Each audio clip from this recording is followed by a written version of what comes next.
بسم اللہ الرحمن الرحیم۔ ایک صاحب نے سوال کیا ہے کہ بیاہ شادی میں جو کھانے کا طریقہ تھا وہ فرش پر بیٹھ کر تھا۔ اب مالدار لوگوں اور چند پڑھے لکھے مولویوں نے کھڑے ہو کر کرسیوں اور میز پر کھانے کا رواج نکالا ہے۔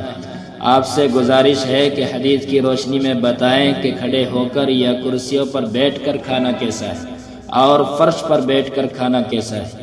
جو لوگ کرسیوں پر بیٹھ کر کھانا کھاتے ہیں ان کے لیے شریعت کا کیا حکم ہے؟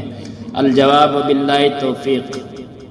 کھانا کھانے میں اصل سنت یہ ہے کہ دسترخوان بچھا کر بیٹھ کر باادب اور تواضع کے ساتھ کھانا نوش کیا جائے، اور کرسی پر بیٹھ کر مجبوراً کھانے کی اجازت ہے، مگر یہ طریقہ سنت کے خلاف ہے، اور کھڑے ہو کر چلتے پھرتے کھانا سخت ناپسندیدہ اور مکروہ ہے۔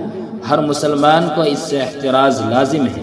عن انس رضی اللہ تعالی عنہ قال ما اکل النبی صلی اللہ علیہ وسلم على خوان ولا سکرجة ولا خبز له مرقق فقلت لقتادة فعلى ما كانوا يأكلون قال هذه السفر بحوالہ سنن الترمذی ابواب الاطعمہ جلد نمبر 2 صفحہ نمبر 1 فقط واللہ اعلم بالصواب۔